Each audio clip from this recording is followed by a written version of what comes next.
अपने सुंदर घर को और सुंदर बनाने के लिए पेंट से भी कम बजट के 3D वॉलपेपर, पीवीसी, आर्टिफिशियल घास, विंडो ब्लाइंडिंग सहित बहुत कुछ।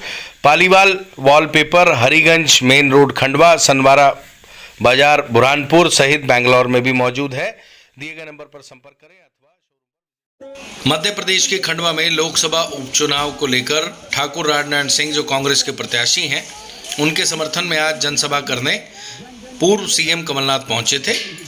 उन्होंने अपने सभा स्थल से वीडी शर्मा पर तंज कसा और कहा कि जब उन्होंने निक्कर पहनना भी नहीं सीखी थी तब तक वह सांसद बन चुके थे। इसके अलावा उन्होंने शिवराज सरकार सहित कई विषयों को लेकर अपनी बात कही। आपको बता दें कि 2 से 5 हज़ार के बीच में पब्लिक इस पूरे कार्यक्रम के दौरान पहुंची थी। आज कार्यक्रम में उत्साह कांग्रेसी कार्यकर्ताओं में दिखाई दिया। कमलनाथ ने क्या कहा, उनकी पूरी बात आपको सुनवाते हैं, सुनिए।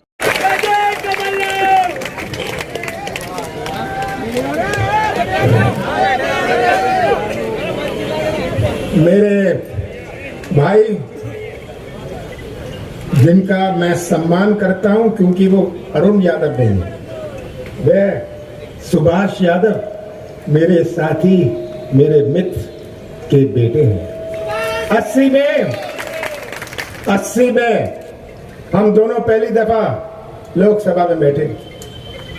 शाम को समझ नहीं आता था क्या करें, तो सुभाष यादव जी और मैं साथ में बैठ के गाड़ी चलाते थे, दिल्ली की सड़कों को पहचानने जाते थे।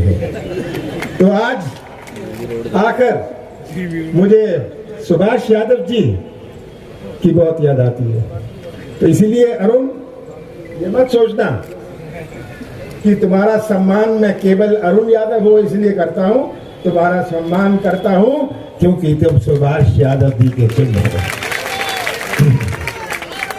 हमारे सभी यहाँ नेतागण, किन का नाम लूं, हमारे उम्मीदवार उत्तम पाल, शेरा भाई, हमारे विधायक, कितने विधायक हैं यहाँ, सबका नाम मैं नहीं ले रहा, माफ करिएगा, किन का नाम लूं। और सबसे ज्यादा आज आप सब जो अपना घर छोड़ के, अपना काम छोड़ के, अपना परिवार छोड़ के आप यहाँ उपस्थित हुए हैं। यहाँ कोई ठेका नहीं मिलना, कोई कमीशन नहीं मिलनी। आपकी निष्ठा कांग्रेस के प्रति आपको यहाँ खींच के लाई है। और यही निष्ठा 30 तारीख तक खंडवा का एक नया इतिहास, खंडवा लोकसभा का एक नया इतिहास बनाएगी। हमारा खंडवा होए, हमारा खरगोन होए, बुरहानपुर होए, देवास होए, ये हमारे संस्कृति का प्रतीक है। हमारी संस्कृति जो जोड़ने की संस्कृति है। हम दिल जोड़ते हैं, संबंध जोड़ते हैं, रिश्ता जोड़ते हैं, हर धर्म और समाज को जोड़ के रखते हैं। ये भारत की संस्कृति है। अपने आप से पूछिएगा, कोई ऐसा देश है विश्व में जहां इतने सारे धर्म हों, इतनी सारी जातियां हों, इतनी सारी भाषाएं हों, इतनी सारी रस्म हों और इतने सारे देवी देवताएं हों? ऐसा कोई देश है विश्व में? आज अपना देश अगर एक झंडे के नीचे खड़ा है, वह खड़ा है क्योंकि ये भारत की संस्कृति है, ये हमारे कांग्रेस की संस्कृति है।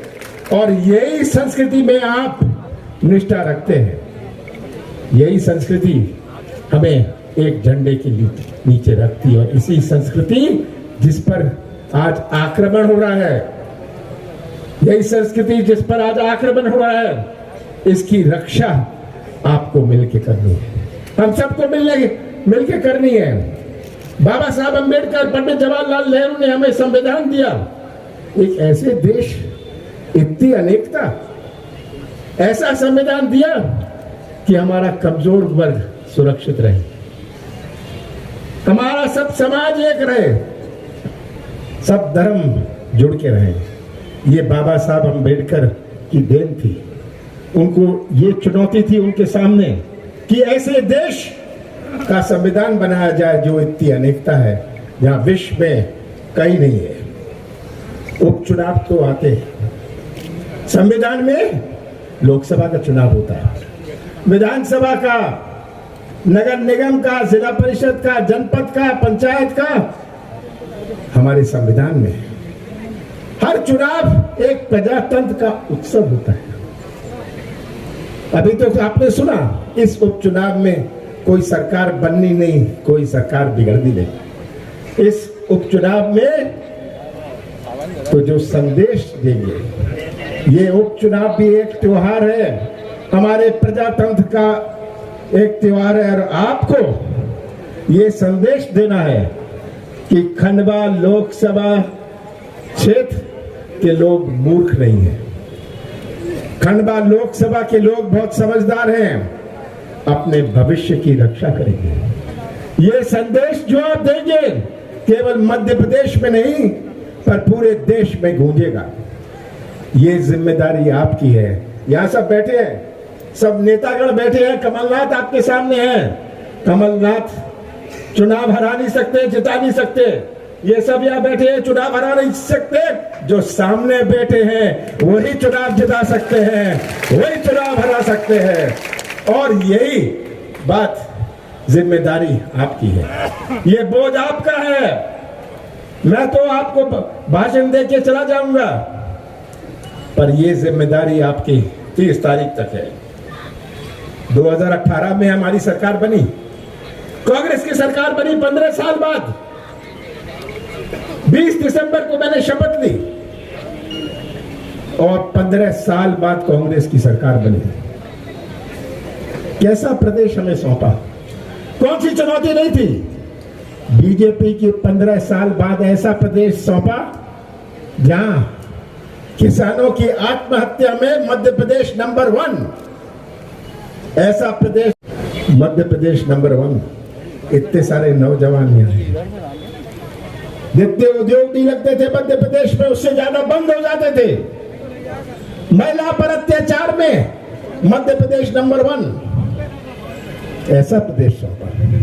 भ्रष्टाचार में नंबर 1। कौन सी चुनौती हमारे सामने नहीं थी। 15 महीने कांग्रेस की सरकार चली, 2.5 महीने तो लोकसभा चुनाव और आचार संहिता में गए। 11.5 महीने मेरे पास थे। 11.5 महीने में मैंने प्रयास किया कि हमारे कृषि क्षेत्र में मजबूती आए। हमने कर्जा माफ की योजना बनाई।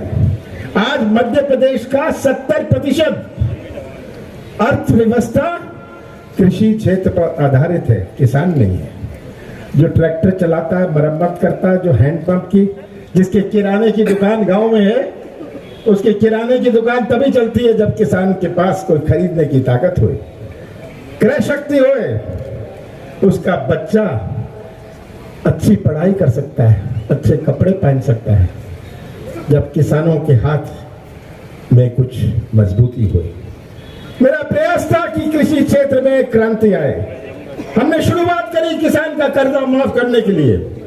और आज शिवराज सिंह ने जितना भी झूठ बोला, मैं कहना चाहता हूं कि बुरहानपुर में 17,200 किसानों का पहली किस्त में कर्जा माफ हुआ। आप सब गवाह हैं।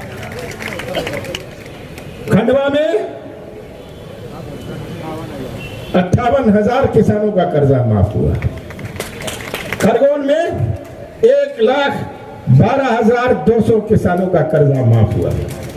देवास में 1,13,000 किसानों का कर्जा माफ हुआ। केवल डिफॉल्टर का नहीं, चालू खाते का। हमारी सरकार गई, दूसरा किस्त स्टार्ट हो रहा था। चालू खाता वाले, डिफॉल्टर, ये मेरा प्रयास था कि किसानों के हाथ में कोई ताकत आए। बेरोजगारी बहुत बड़ी चुनौती है और आज मैं कहना चाहता हूं, मध्य प्रदेश के सामने सबसे बड़ी चुनौती हमारे बेरोजगार नौजवान हैं। यही नौजवान हमारे प्रदेश का निर्माण करेंगे भविष्य में। पर इनका भविष्य, ये तो अपना जीवन बेरोजगारी में काट रहे हैं। सही बात है। क्या रक्षा करेंगे, कैसे मध्य प्रदेश का भविष्य बनाएंगे। आज के किसान और 25 साल पहले, आज का नौजवान और 25 साल पहले का नौजवान में बहुत अंतर है।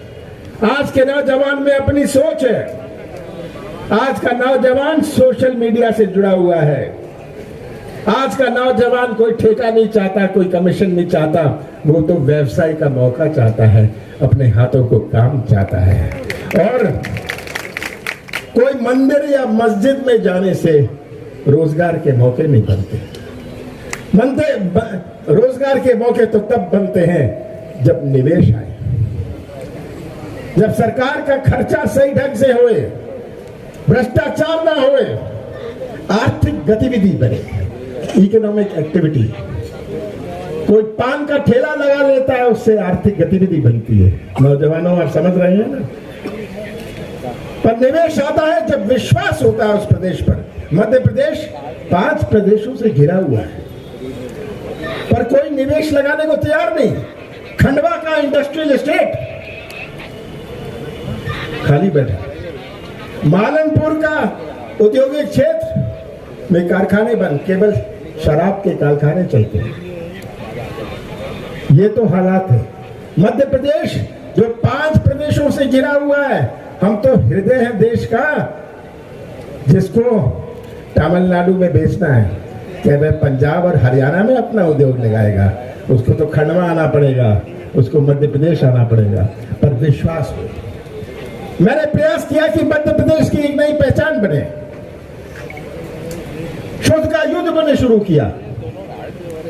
मैंने माफिया के खिलाफ मूवमेंट चलाया और मैंने सबसे कहा, कमलनाथ को कोई पटा नहीं सकता, कोई दबा नहीं सकता।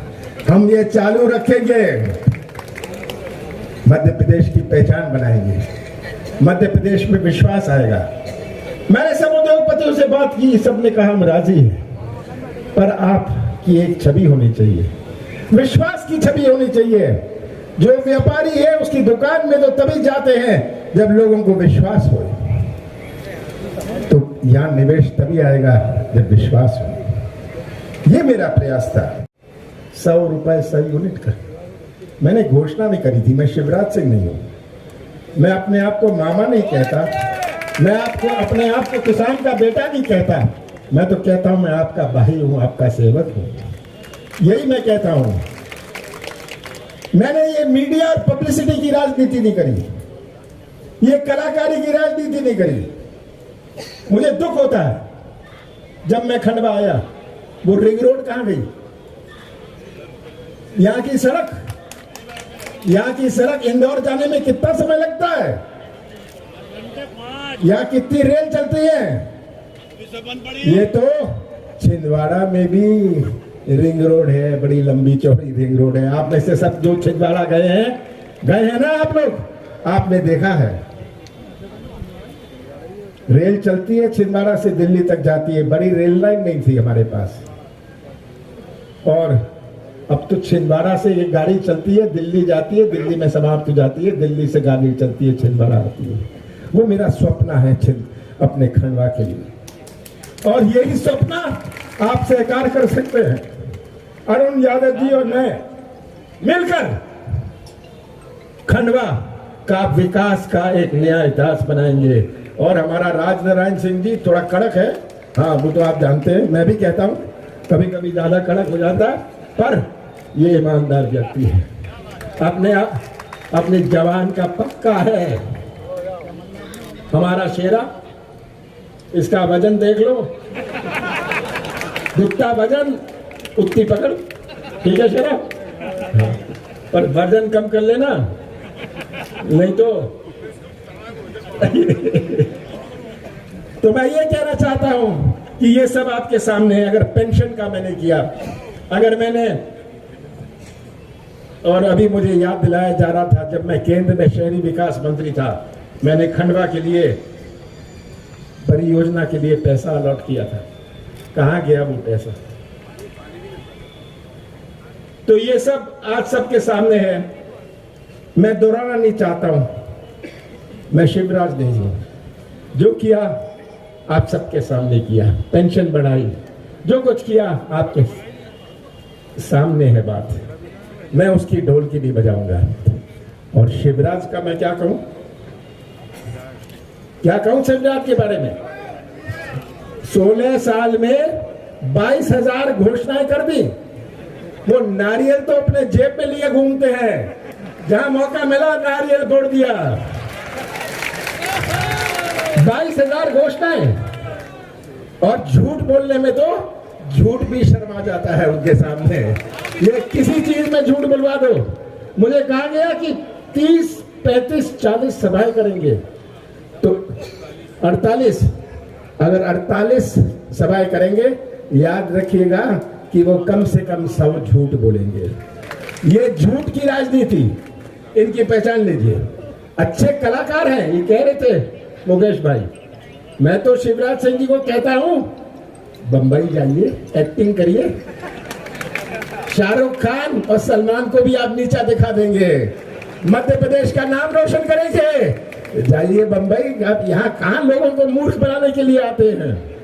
ये शिवराज जी कुछ भी बुलवा लो, कुछ भी कहलवा लो, तो उनके बारे में मैं क्या करूं, क्या कहूं। मुझे तो कभी ताज्जुब होता है कि ये देख नहीं सकते, किसान और नौजवान के ऊपर देख नहीं सकते, छोटे व्यापारी की तरफ देख नहीं सकते, आंखें नहीं चलती, इनका दुख दर्द सुन नहीं सकते, कान नहीं चलते, आंख नहीं चलती, कान नहीं चलते, मुंह बहुत चलता है। और मुंह चलाना और प्रदेश चलाने में बहुत अंतर है। ये आपको बात समझनी है। कोविड में दबाया, कितनी मृत्यु हुई, कितनी मृत्यु हुई मध्य प्रदेश में, 2.5 लाख मृत्यु हुई। कितना स्वीकार करते हैं, कितनों को मुआवजा मिला? मैं ये पूछना चाहता हूं, 2.5 लाख और आप कहेंगे 10,000 हुई। कितना झूठ बोलेंगे आप? कितना कितना दबाएंगे आप? किसको मूर्ख बना रहे हैं? मैं जानता हूं छिंदवाड़ा में कितनी मौत हुई, और ये बात भी आपको बता दूं, आपका जिसके भी छिंदवाड़ा से संबंध है, एक दिन 1 घंटे ऑक्सीजन की कमी नहीं हुई, 1 घंटे वो रेमडेसिविर इंजेक्शन की कमी नहीं हुई, फेविफ्लू, सब किसी की कमी नहीं हुई। और यही मेरी खंडवा के बारे में सोच है, यही मेरी खंडवा के बारे में सोच है। आप ये मौका दीजिए। ये आपके सामने मोदी जी भी है। मोदी जी याद रखिएगा, क्या कहते थे? 15 लाख रुपए कहते थे ना, 15 लाख रुपए, 2 करोड़ नौजवानों को रोजगार कहते थे, किसानों को 50% फायदा। 2019 के चुनाव में उन्होंने कोई बात नहीं कही किसान के बारे में। राष्ट्रवाद की बात करी। हिम्मत देखिए, इनकी पार्टी में एक स्वतंत्र संग्राम सेनानी नहीं, और ये कांग्रेस को राष्ट्रवाद का पाठ पढ़ाएंगे। मोदी जी ने जीएसटी, नोटबंदी और महंगाई, मैं आपको क्या कहूँ, आज डीजल का क्या भाव है, हर चीज में सिलेंडर का क्या भाव है, ये जो चीज आप जानते हैं, मुझे कहने की जरूरत नहीं। ये तो सच्चाई है। और ये तस्वीर आपके सामने हमारी कांग्रेस सरकार के 15 महीने के, 11.5 महीने के। कौन सा पाप मैंने किया, कौन सी गलती मैंने करी? किसानों का कर्जा माफ, मैंने नौजवानों के लिए रोजगार का नए मौके बने, व्यवसाय का नए मौके बने, इसका प्रयास किया। कौन सी गलती करी, कौन सा पाप किया, कौन सा गुनाह मैंने किया, ये मैं पूछना चाहता हूं। और उनका कौन है, उनका अध्यक्ष कोई शर्मा करके, क्या नाम है, बीडी शर्मा। जब इसने निक्कर पहननी सीखी नहीं थी, तब तो मैं सांसद था, और ये मुझे पाठ पढ़ा रहे। ये अब मेरे से प्रश्न पूछ रहे हैं 15 महीनों का। आइए बीजेपी के नेताओं, आप इस जनता को मूर्ख मत बनाइए, अपने 16.5 साल का हिसाब दीजिए। आश्वासन मत दीजिए, आप केवल हिसाब किताब दे देना जनता को। इन नौजवान पूछना, मोदी साहब एक जब उनसे बात करो रोजगार की, मैं 1,00,000 करोड़ रुपए का एलोकेशन कर रहा हूं रोजगार की। यार ये लाख करोड़ रुपए 26 मार्च 2020 को कहा था 20 लाख करोड़ मैं कोविड के लिए दे रहा हूं, कहा था ना। और 20 लाख करोड़ देने तो छोड़िए, अपने देश में 50 लाख लोगों की मृत्यु कोविड से होती है। तो ये पहचान लीजिए, ये तस्वीर आपके सामने है। 28 के बाद ये झंडे नहीं होंगे, ये बैनर नहीं होंगे, ये भाषण नहीं होगा। जो 30 तारीख को आप बटन दबाएंगे, आप केवल कांग्रेस का बटन नहीं दबाएंगे, आप राजनारायण सिंह का बटन नहीं दबाएंगे, आप तो मध्य प्रदेश के भविष्य का बटन दबाएंगे और आप सच्चाई का बटन दबाएंगे। मैं तो आपसे यही विनती करता हूं, कमलनाथ का साथ मत देना, कांग्रेस का साथ मत देना, सच्चाई का साथ देना।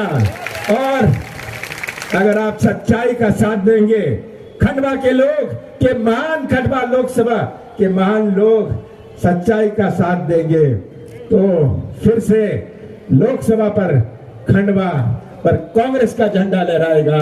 आप सबका बहुत बहुत धन्यवाद।